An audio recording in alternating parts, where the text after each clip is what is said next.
Oui, parce qu'on parlait de conversion de rappeur à humoriste. Il y a eu une autre conversion aussi il y a quelques années. Vous êtes converti à l'islam. Oui, en 2009. Et vous en parlez dans votre spectacle. Là, les gens ne rient pas non plus. Tiens, il y a des mots qui font rire et il y a des mots qui ne font pas rire du tout. Oui, oui. Et vous en parlez dans le spectacle. Et vous parlez aussi de la réaction de votre mère. Oui, c'est-à-dire que dire à ma mère, qui est une raciste pratiquante, que son fils est devenu musulman, ça a été dur. La première chose qu'elle m'a dit, c'est comment tu vas faire pour trouver du travail maintenant que tu es devenu arabe? Ben, j'ai dit, maman, je ne suis pas devenu arabe, je suis devenu musulman. Ah oui, mais arabe, c'est arabe, ce sont les habitants d'un pays. Molenbeek, Wanderlecht, elle choisit son pays. Et non, ah là, il rigole. Qu'est-ce qu'il y a? Et musulman, c'est une religion, c'est pour tout le monde. Moi, je ne vais pas te faire tout le sketch non plus. Hein.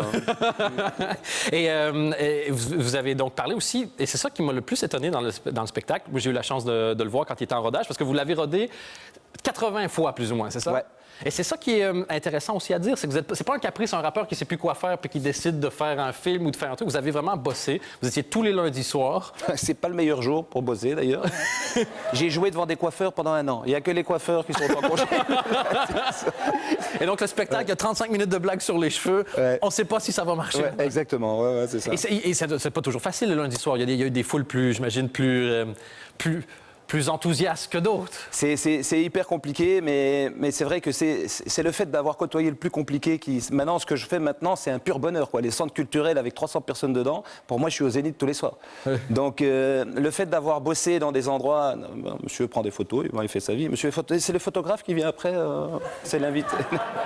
Il n'y a pas de problème. Les rappeurs se prennent toujours avec une équipe de près de 12-15 personnes. Donc moi, s'il y a des gens qui viennent, je ne vais pas juger. Je m'attendais à ce que vous ayez déjà 3-4 personnes avec vous. Oui, non, mais ils sont là-bas, évidemment. On les a pris avec. Mais de côtoyer le plus difficile, ça m'a permis d'avoir le plus simple maintenant. Mais c'est vrai que j'ai eu des bricoles. Hein. J'ai joué devant 6 bourrés. Les bourrés, c'est le pire.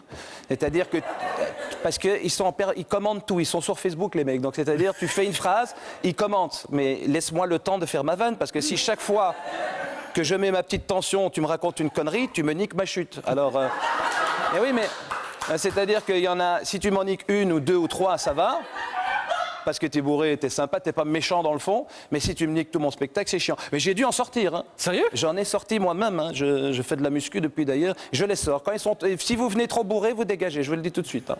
On fait un test d'alcoolémie à l'entrée d'ailleurs maintenant. Et à la sortie? Et à la sortie, je m'en fous, ils font ce qu'ils veulent. Mais à l'entrée, ouais, et dans le spectacle, vous parlez aussi de votre passion pour plusieurs choses. Vous êtes quelqu'un de passionné. On parlait de rap, d'humour, et votre passion aussi pour le chômage. Ah oui, je suis passionné par le chômage, bien sûr. Mais c'est vrai que la fois dernière, c'est vrai que ça fait 10 ans, enfin ça va faire 10 ans, je vais fêter mes 10 ans de chômage cette année. Je suis au chômage. 10 ans dans la même boîte et toujours aussi épanoui. Comme au premier jour, je suis... Quand je pense que dans moins de 25 ans, je suis déjà pensionné, il dit ça passe à une vitesse. Ouais. Non, mais ça, c'est quand on aime ce qu'on fait. Hein. Le spectacle s'appelle Un dino presque parfait. Oui. Ce sera un jeu de mots, ça m'étonnerait qu'à moitié, ça. Oui, on ne peut rien vous cacher, vous. Oui, c'est un jeu de mots. Mais en plus, c'est vrai que je suis heureux que vous l'ayez souligné parce que vous connaissez un peu mon parcours. C'est vrai que comme j'ai beaucoup travaillé sur ce spectacle dans des conditions parfois difficiles, c'est vrai que maintenant j'estime qu'il est prêt. Après l'avoir joué 80 fois, il y a vraiment une efficacité, il y a un rythme, il y a quelque chose dont je suis content. Et ça reste un premier spectacle, donc on ne sait pas être parfait. J'essaye. Un jour, je saurai peut-être, un jour, je vais essayer. Mais donc là, voilà, c'est l'idée de dire que ça y est, maintenant, c'est rodé, c'est prêt à être montré, je suis content. C'est presque...